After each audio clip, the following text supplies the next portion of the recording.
મહાવીરદાસ R દેવ મોરારી, તલાટી કમ મંત્રી રાણપુર 2। હવે ગ્રામ પંચાયત દ્વારા એવું નક્કી કરેલું છે કે તહેવાર પૂરા થાય પછી ગામજનો પંચાયત પાસેથી એવી અપેક્ષા રાખતા હોય કે સફાઈની કામગીરી ગ્રામ પંચાયત દ્વારા અમને સંતોષકારક રીતે મળે, પરંતુ ક્યાંક ને ક્યાંક 50% જે સફાઈ કામદારો છે એ કામ કરે છે, 50% જેટલા સફાઈ કામદારો કામ કરતા જ નથી। એટલા માટે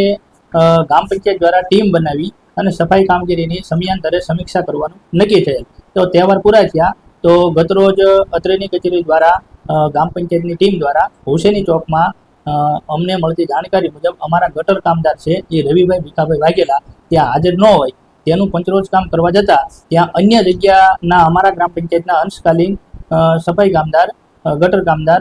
મુકેશભાઈ વાઘેલા દ્વારા ત્યાં આવી અને અમો તલાટી કમ મંત્રીને હાથ લાંબો કરી અને ધમકીભર્યા શબ્દો કીધા કે માપમાં રહેજે અને કીધું કે થાય તે કરી લેજે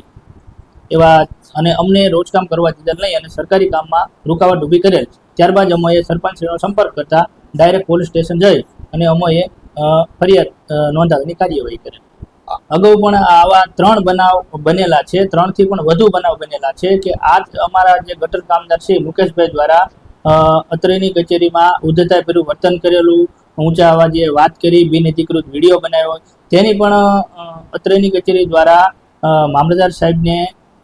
BNSS કલમ 170 મુજબ કાર્યવાહી કરવા માટે જણાવેલ। તેમજ પોલીસ સ્ટેશનમાં પણ આ અગાઉ અમે 2 લેખિત અરજી આપેલ। ગામમાં જોયું તો ગામ બંધ છે, એટલે આમ તો જે ગઈકાલની જે ઘટના બની એનાથી મારો જે કામ કરવાનો જે ઉત્સાહ હતો એમાં ઘટાડો થઈ ગયો, પણ વેપારીજનો અને નગરજનોનું અને ગ્રામજનો આગેવાનોનું જે થોડું ઘણું આ બાબતને જે એમને નિંદનીય ગણી અને સમર્થન આપ્યું તો છે એ મને સારું લાગ્યું। એમ ગ્રામ પંચાયતની લડાઈ માત્ર ને માત્ર સફાઈ કામગીરી બાબતે છે અને સફાઈ કામગીરી નોંધપાત્ર થવી જોઈએ, એ અમારી ગ્રામ પંચાયતની પ્રાથમિક જવાબદારી છે। અને કોઈ પણ વેરો ભરનાર વ્યક્તિ છે એ વેરો ભરી દે છે, ત્યારબાદ હળવીથી એવું કહે છે કે સાહેબ અમારા વિસ્તારમાં સફાઈ થતી નથી, ત્યારે આ વારંવાર આવી મૌખિક રજૂઆત મળતી હોય એનાથી અમારે ફિલ્ડમાં વિઝિટ કરી અને જે ખરેખર કામ નથી કરતા એવા સફાઈ કામદારનું રોજ કામ કરી અને એમનો જે રોજ છે એ કાપવાનો હોય છે। અત્રેની કચેરી દ્વારા છે એ આવતીકાલથી ફરીથી જે સફાઈ કામગીરીમાં કડક કાર્યવાહી કરવામાં આવશે। જે ખરેખર સ્થળ ઉપર હાજર નહીં મળે અને સફાઈ થયેલી નહીં હોય એને અત્રેની કચેરી દ્વારા છે એ કડક કાર્યવાહી કરવામાં આવશે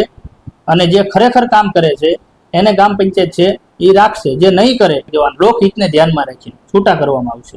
અત્રેની કચેરીઓ જે કાર્યવાહી કરવામાં આવેલ છે એનાથી જે કામ નથી કરવું એટલા સફાઈ કામદારોને જ રોષ છે, બાકી જે 50% થી વધુ સફાઈ કામદારો એવા છે કે જેને કામ કરવું છે એને આ બાબત અમારી ગમી છે અંદર ખાનીથી એમ, પણ બહાર નથી કહી શકતા અને એને સમર્થન પણ નથી કરતા જે કામ નથી કરતા એ લોકોને।